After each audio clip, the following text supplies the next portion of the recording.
Nous sommes résolus de mourir pour l'Afrique et pour toi, Mali. Notre drapeau sera liberté pour l'Afrique et pour toi, Mali. Notre combat sera l'unité. Au Mali d'aujourd'hui, au Mali de demain, les chantreries d'espérance, les guerres libres de confiance.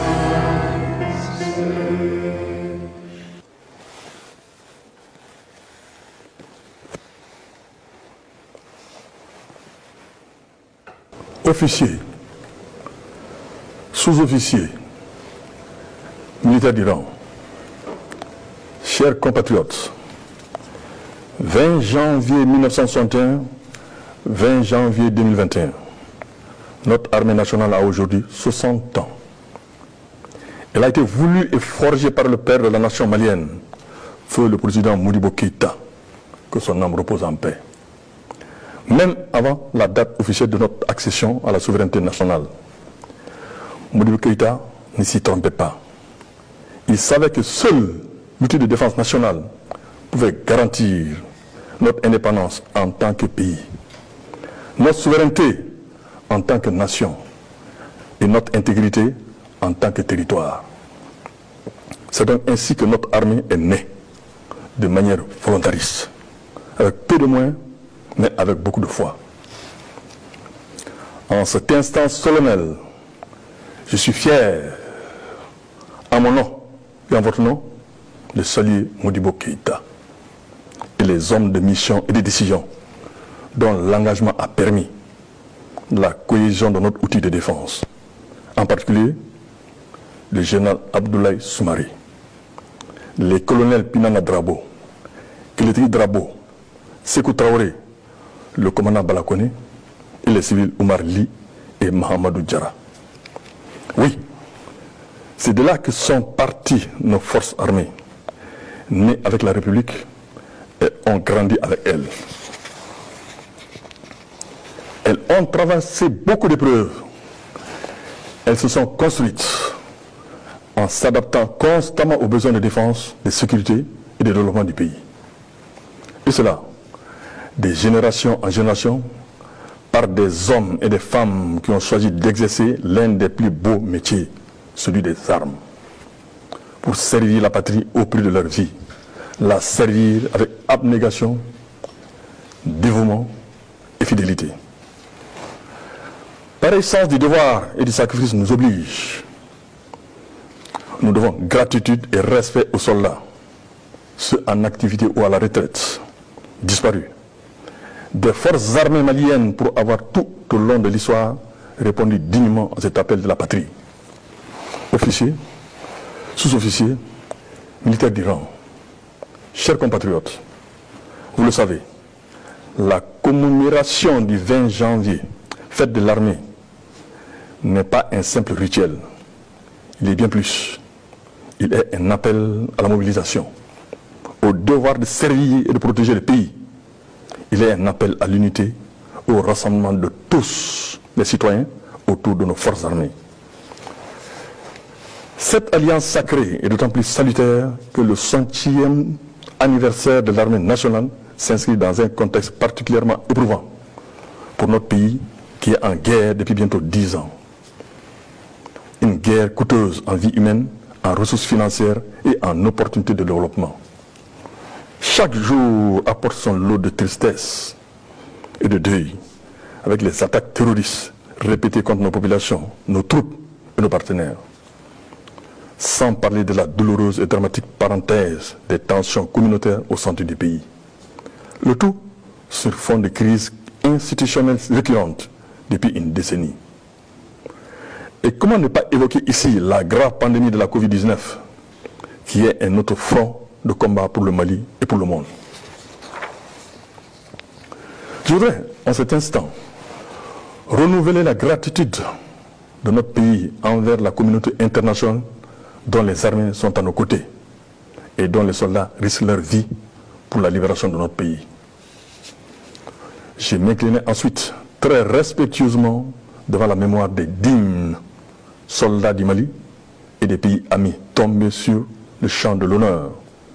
Leur âme est une lumière qui nous accompagnera toujours. Que les familles endeuillées acceptent ma compassion et que nos blessés de guerre sachent que nous ne les oublions pas. Soldats, engagés sur le théâtre des opérations, loin de vos familles et de vos amis, afin de protéger au quotidien les territoires, les citoyens et leurs biens, le Mali vous sera toujours reconnaissant. Officiers, sous-officiers, militaires du rang, chers compatriotes, jamais autant qu'aujourd'hui l'armée n'a été aussi interpellée, jamais elle n'a été autant appelée à s'investir de toutes ses forces pour consolider notre nation ébranlée. Jamais autant l'armée n'a été sollicitée dans le cadre du renforcement de notre cohésion sociale ainsi que du rétablissement des compromis socio-économiques et culturels que notre peuple a su construire au fil des siècles et des défis. C'est pourquoi je tiens à placer cet anniversaire sous le signe de l'engagement patriotique de tous les Maliens pour la refondation et la reconstruction d'un nouveau Mali, gage d'un avenir radieux pour notre pays et notre peuple. Je sais que notre devoir de génération est de construire une armée nationale qui soit à la hauteur des défis et de ce temps. Ainsi, concernant le volet défense et sécurité, la défense opérationnelle du territoire, la mise en œuvre de l'accord pour la paix issu du processus d'Alger, l'amélioration des conditions de travail et de vie des militaires, ainsi que le renforcement du partenariat au plan bilatéral et multilatéral, sont restés au cœur des actions du gouvernement de la transition, dont, premièrement, l'accélération de la réforme du secteur de la sécurité. 2. L'assistance aux populations civiles à travers les actions civilo-militaires. 3. Le renforcement des capacités opérationnelles des troupes. 4. Le renforcement partenariat avec les forces étrangères. Barkhane, MINUSMA, G5 Sahel, UTM, UCAB. 5. Le renforcement de l'application stricte du droit international humanitaire. 6. La mise en place d'une stratégie de relance du volet défense et sécurité de l'accord pour la paix et la reconstruction issu du processus d'Alger. 7. L'adoption en cours d'une deuxième loi de programmation militaire en vue de consolider les acquis de la première loi. 8. Le renforcement significatif des moyens terrestres et aériens et la réalisation d'infrastructures prioritaires. 9. L'intensification des opérations de lutte contre le terrorisme, de sécurisation et de protection des populations et de leurs biens. Chers compatriotes, je ne reviendrai pas sur les péripéties que le pays traverse depuis une décennie et plus récemment depuis quelques mois. Nul doute, cependant, que les défis de notre histoire immédiate indiquent que le pays est à la croisée des chemins. Soit nous nous ressaisissons et nous mettons le Mali au-dessus de tout et de nous tous, soit nous fermons les yeux et nous entraînons à sa perte notre beau pays. Notre plus grand bien. L'équation est simple. Est-ce que là se trouve toute la justification de mon discours d'investiture en tant que président de la transition le 25 septembre 2020. Le cap est fixé. N'est pas le mien, c'est celui du Mali. Le Mali auquel nous devons tous quelque chose. Le Mali pour lequel nous devons tous faire un sursaut. Le Mali dont la transition exige que nous nous mobilisions tous. Car une transition réussie, c'est un Mali qui reprend fièrement sa marche. Parce que grand peuple, parce que grande nation. Que toutes les forces vives de la nation rejoignent alors le gouvernement pour l'accomplissement de cette mission. Et que le gouvernement s'ouvre à toutes les forces vives et examine de bonne foi toutes les recettes qui tirent vers le haut ces pays qui ne méritent pas de sombrer.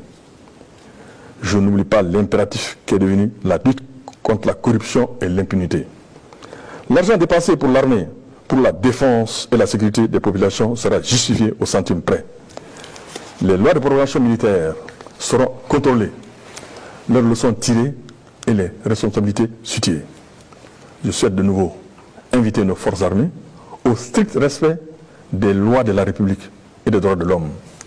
Les exactions contre les civils, je l'avais dit le 25 septembre, et je reviens là-dessus, ne sauraient nullement être encouragées ou tolérées.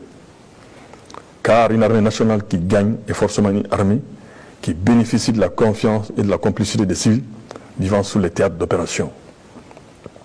J'invite les populations et les soldats à nouer cette complicité pour bouter hors de chez nous les groupes terroristes et autres réseaux criminels.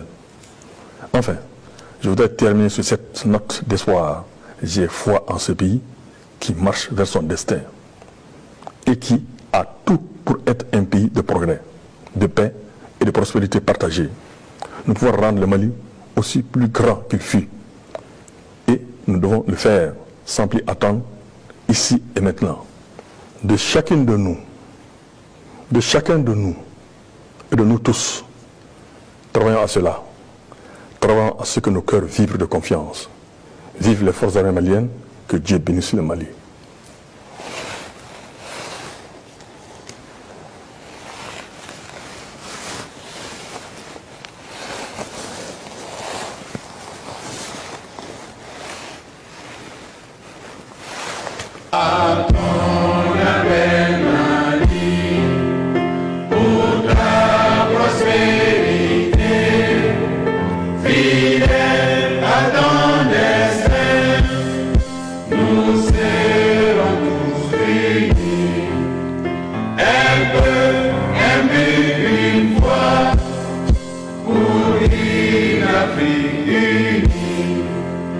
Si l'ennemi découvre son front, au-delà ou au-dehors, debout sur les remparts, nous sommes résolus de mourir pour l'Afrique et pour toi, Mali. Notre drapeau sera liberté.